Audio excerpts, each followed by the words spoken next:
રોજ સવારે અને સાંજે દેવી કવચનો પાઠ અવશ્ય સાંભળવો. દેવી કવચ. ઓમ ચંડિકા દેવીને નમસ્કાર. માર્કંડેયજીએ કહ્યું, હે પિતામહ, જે આ સંસારમાં પરમ ગોપનીય અને મનુષ્યનું બધી રીતે રક્ષણ કરનારું છે, અને જેને તમે અત્યાર સુધી બીજા કોઈ સામે પ્રગટ ન કર્યું હોય એવું કોઈ સાધન મને કહી બતાવો. બ્રહ્માજી બોલ્યા, હે બ્રાહ્મણ, એવું સાધન તો એકમાત્ર દેવીનું કવચ જ છે, જે ગોપનીય કરતાં પણ પરમ ગોપનીય, પવિત્ર તથા બધા પ્રાણીઓ ઉપર ઉપકાર કરનારું છે. હે મહામુનિ, તે તમે ધ્યાનથી સાંભળો. દેવીની 9 મૂર્તિઓ છે. તેમને નવદુર્ગા કહે છે. તેમના અલગ અલગ નામો બતાવવામાં આવે છે. પહેલું નામ શૈલપુત્રી છે, બીજું નામ બ્રહ્મચારિણી છે, ત્રીજું ચંદ્રઘંટાના નામે પ્રસિદ્ધ છે, ચોથી મૂર્તિને કુષ્માંડા કહે છે, પાંચમી દુર્ગાનું નામ સ્કંદ માતા છે, છઠ્ઠી દુર્ગાનું નામ કાત્યાયની છે, સાતમું સ્વરૂપ કાલરાત્રિ, આઠમું સ્વરૂપ મહાગૌરી અને નવમી દુર્ગા એટલે સિદ્ધિદાત્રી. આ બધા નામ વેદ ભગવાન દ્વારા કહેવાયા છે. જ્યારે કોઈ મનુષ્ય અગ્નિથી સળગી રહ્યો હોય, યુદ્ધ ભૂમિમાં શત્રુઓથી ઘેરાઈ ગયો હોય, સંકટમાં ફસાઈ ગયો હોય તેનું, તથા કોઈ ભયથી ડરી ગયો હોય અને દુર્ગાનું શરણ લીધું હોય તેનું ક્યારેય કોઈ અમંગળ થતું નથી. યુદ્ધના સમયે મુશ્કેલી હોવા છતાં પણ તેને કોઈ વિપત્તિ ઉદ્ભવતી નથી. તેને શોક, દુઃખ અને ભય પ્રાપ્ત થતા નથી. જેમણે દેવીનું ભક્તિપૂર્વક સ્મરણ કર્યું છે તેમનો અભ્યુદય નક્કી છે. હે દેવી, જેઓ તમારું ચિંતન કરે છે તેમનું તમે ચોક્કસ કલ્યાણ કરો છો અને રક્ષણ કરો છો. ચામુંડા દેવી પ્રેત ઉપર આરૂઢ થયેલા હોય છે અને વારાહી પાડા પર સવારી કરે છે. ઐન્દ્રીનું વાહન ઐરાવત હાથી છે. વૈષ્ણવી ગરુડ પર આવે છે અને માહેશ્વરી આખલા પર આરૂઢ થયેલા છે. કૌમારીનું વાહન મોર છે. વિષ્ણુ પ્રિય લક્ષ્મી કમળ પર વિરાજમાન છે અને તેમના હાથમાં લાલ કમળ છે. આખલા પર આરૂઢ થયેલ દેવી ઈશ્વરીએ શ્વેત વસ્ત્ર ધારણ કરી રાખ્યા છે. બ્રાહ્મી હંસ પર બેઠેલા છે અને બધા જ આભૂષણો ધારણ કર્યા છે. આ બધી દેવીઓ માતાઓ યોગ શક્તિઓથી સંપન્ન છે, જેમણે અનેકવિધ આભૂષણો પહેરવાથી શોભે છે. તેમણે અનેક રત્નો ધારણ કર્યા છે. ક્રોધથી ભરેલી છે અને ભક્તોનું રક્ષણ કરવા રથમાં બેઠેલી છે. આ દેવીઓના હાથમાં શંખ, ચક્ર, ગદા, શક્તિ, હળ, મુસળ, ખેટક, તોમર, કુહાડી, દોરડું, કુંત, ત્રિશૂળ અને ઉત્તમ ધનુષ્ય ધારણ કરેલા છે. દૈત્યોના શરીરનો નાશ કરવો અને ભક્તોને અભયદાન આપવું, દેવતાઓનું હિત કરવું એ તેમના શસ્ત્ર ધારણનો ઉદ્દેશ છે. મહારૌદ્ર રૂપ, અત્યંત ઘોર પરાક્રમી, મહાબલી અને મહા ઉત્સાહયુક્ત હે દેવી, તમે મહાન ભયનો નાશ કરનારા છો.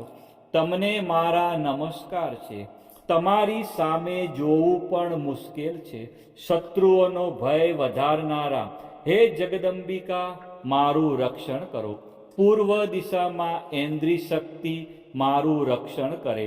અગ્નિકુણામાં અગ્નિશક્તિ, દક્ષિણ દિશામાં વારાહી તથા નૈઋત્ય ખૂણામાં ખગધારિણી મારું રક્ષણ કરે.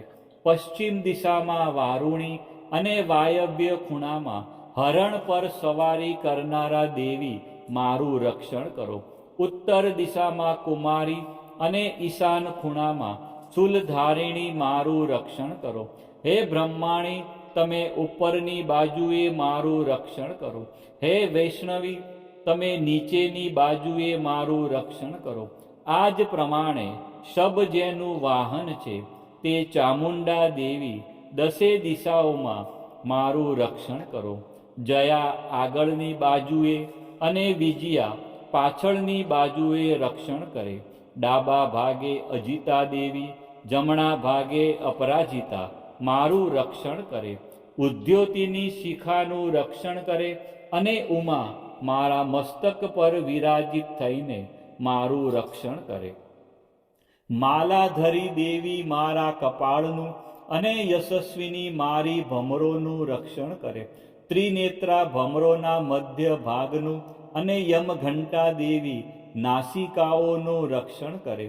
શંખીની બંને આંખોના મધ્ય ભાગનું રક્ષણ કરે અને દ્વારવાસીની કાનોનું રક્ષણ કરે. કાલિકા ગાલોનું તથા સાંકરી કાનોના મૂળ ભાગોની રક્ષા કરે. સુગંધા નાસિકાઓની અને ચર્ચિકા દેવી ઉપરના હોઠનું રક્ષણ કરે. અમૃતકલા નીચેના હોઠનું અને સરસ્વતી જીભનું રક્ષણ કરે. કૌમારી મારા દાંતોનું અને ચંડિકા કંઠ ભાગનું રક્ષણ કરે. ચિત્રઘંટા ગળાની ઘંટિકાનું અને મહામાયા તાળવાનું રક્ષણ કરે. કામાક્ષી દાઢીનું અને સર્વમંગલા મારી વાણીનું રક્ષણ કરે. નીલગ્રીવા કંઠના બહારના ભાગનું અને અન્ન નલિકાનું કૌબેરી દેવી રક્ષણ કરે. ખગીની બંને ખભાઓનું અને વ્રજધારિણી મારા બંને બાહુઓનું રક્ષણ કરો. દંડીની દેવી બંને હાથોનું અને અંબિકા આંગળીઓનું રક્ષણ કરે. શુલેશ્વરી નખોનું રક્ષણ કરે અને કુલેશ્વરી કુખ પેટનું રક્ષણ કરો. મહાદેવી બંને સ્તનોનું અને શોક વિનાશીની મનનું રક્ષણ કરે. લલિતા દેવી હૃદયનું અને શૂલધારિણી ઉદરનું રક્ષણ કરે. કામિની નાભીનું અને ગુહેશ્વરી ગુહ ભાગનું રક્ષણ કરો. પૂતના અને કામિકા લિંગનું અને પાડાને વાહન બનાવનાર દેવી ગુદાનું રક્ષણ કરે. ભગવતી કટી પ્રદેશનું અને ઘૂંટણોની રક્ષા વિંધ્યવાસીની કરે. સર્વ કામનાઓ પૂરી કરનારા દેવી જંઘાઓનું રક્ષણ કરે. નારસિંહ દેવી પિંડીઓનું રક્ષણ કરે. તેજસી બંને પગોના પૃષ્ઠ ભાગનું રક્ષણ કરે. શ્રીદેવી પગોની આંગળીઓનું અને તલવાસીની દેવી પગના તળિયાનું રક્ષણ કરે. પોતાની વિકરાળ દાઢોથી ભયંકર દેખાતા કરાલી દેવી નખોનું અને ઉદ્ધવકેશીની દેવી વાળનું રક્ષણ કરે. કૌબેરી રૂવાંટીના છિદ્રોનું અને વાગેશ્વરી ત્વચાનું રક્ષણ કરે. પાર્વતી રક્ત મજ્જા વસા માંસ હાડકાં અને મેદનું રક્ષણ કરે.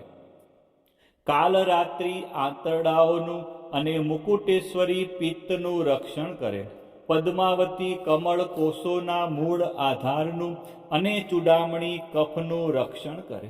જ્વાળામુખી નખોના તેજનું અને અભેગા સમસ્ત સાંધાઓનું રક્ષણ કરે. હે બ્રહ્માણી, તમે મારા વીર્યનું રક્ષણ કરો. હે છત્રેશ્વરી, મારી છાયાનું રક્ષણ કરો. હે ધર્મધારિણી, મારા અહંકાર, મન અને બુદ્ધિનું રક્ષણ કરો. હે વ્રજ ધારણ કરનાર દેવી, મારા પ્રાણ, અપાન, વ્યાન, ઉદાન અને સમાનનું રક્ષણ કરો. કલ્યાણથી શોભતા હે દેવી, મારા પ્રાણનું રક્ષણ કરો. યોગીની દેવી રસ, રૂપ, ગંધ, શબ્દ અને સ્પર્શનું અને હે નારાયણી, તમે મારા સત્વ, રજ અને તમો ગુણનું રક્ષણ કરો. વારાહી આયુષ્યનું રક્ષણ કરે. વૈષ્ણવી ધર્મનું રક્ષણ કરે તથા ચક્ર ધારણ કરનારા દેવી યશ અને કીર્તિ, લક્ષ્મી અને ધનનું તેમજ વિદ્યાનું રક્ષણ કરો. હે ઇન્દ્રાણી, તમે ગોત્રનું રક્ષણ કરો. હે ભૈરવી, પત્નીનું રક્ષણ કરો. હે ચંડિકા, મારા પશુઓનું રક્ષણ કરો. હે મહાલક્ષ્મી, પુત્રોનું, સંતાનોનું રક્ષણ કરો. હે સુપથા દેવી, મારા પથનું, અને ક્ષેમકરી દેવી, મારા માર્ગનું રક્ષણ કરે. હે મહાલક્ષ્મી, રાજદ્વારી કાર્યોમાં મારું રક્ષણ કરો. તથા સર્વ બાજુએ રહેલા વિજયા, ચારે બાજુ રહીને રક્ષણ કરો. હે દેવી, જે સ્થાન દેવી કવચમાં કહેવાયું નથી અને તેથી રક્ષણ વિનાનું છે, તે બધા સ્થાનો તમારા વડે સુરક્ષિત થાય, કારણ કે તમે વિજયશાલિની અને પાપનાશીની છો. મનુષ્ય પોતાના શરીરનું ભલું ઈચ્છતો હોય તો તેણે દેવી કવચનો પાઠ કર્યા વિના એક ડગલું પણ ભરવું નહીં. દેવી કવચનો પાઠ કરીને જ યાત્રા કરવી. દેવી કવચના પાઠથી બધી બાજુથી સુરક્ષિત થયેલો મનુષ્ય જ્યાં જ્યાં જાય છે ત્યાં ત્યાં તેને ધન લાભ થાય છે તથા સઘળી કામનાઓ પર વિજય પ્રાપ્ત થાય છે. તે જે અભિષ્ટ વસ્તુનું ચિંતન કરે છે તેને તે અચૂકપણે પ્રાપ્ત કરી લે છે. તે મનુષ્ય આ પૃથ્વી ઉપર અતુલ ઐશ્વર્ય પામે છે. કવચથી રક્ષાયેલો મનુષ્ય નિર્ભય થઈ જાય છે. યુદ્ધમાં તેમનો પરાજય થતો નથી તથા તે ત્રણેય લોકમાં પૂજનીય બને છે. આ દેવી કવચ દેવતાઓને પણ દુર્લભ છે. જે આ કવચનો દરરોજ 3 સંધ્યાએ શ્રદ્ધાપૂર્વક પાઠ કરે છે તેની દૈવી કલા પ્રાપ્ત થાય છે તથા તે ત્રણેય લોકમાં પરાજિત થતો નથી. એટલું જ નહીં, તે અપમૃત્યુથી રહિત થઈને 100 કરતાં પણ વધુ વર્ષ જીવે છે. દેવી કવચ ધારણ કરનાર મનુષ્યની રાજા તરફથી સન્માન અને વૃદ્ધિ થાય છે. આ દેવી કવચ મનુષ્યના તેજની વૃદ્ધિ કરનારું અને ઉત્તમ છે. આ કવચનો પાઠ કરનારો મનુષ્ય પોતાની કીર્તિથી શોભા પામીને પૃથ્વી ઉપર પોતાના સુયશ સાથે સાથે વૃદ્ધિ પામે છે. જે પહેલા દેવી કવચ કરીને સપ્તસતી ચંડી પાઠ કરે છે તેની જ્યાં સુધી વન પર્વત હોય ત્યાં સુધી તે આનંદથી યુક્ત આ પૃથ્વી ઉપર રહે છે. તેના પુત્રો પૌત્રો સંતાન પરંપરા બનેલી રહે છે. પછી દેહાંત થતાં તે મનુષ્ય મહામાયાની કૃપાથી નિત્ય પરમપદને પામે છે.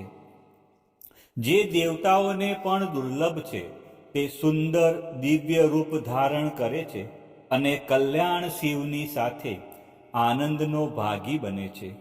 દેવી કવચ સમાપ્ત. બોલો શ્રી અંબે માત કી જય. ચામુંડા માત કી જય. ખોડિયાર માત કી જય. ઉમિયા માત કી જય. મહાકાળી માત કી જય.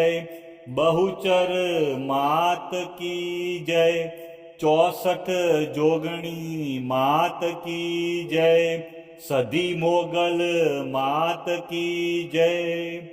આ પ્રમાણે રોજ સવારે અને સાંજે દેવી કવચનો પાઠ અવશ્ય સાંભળવો.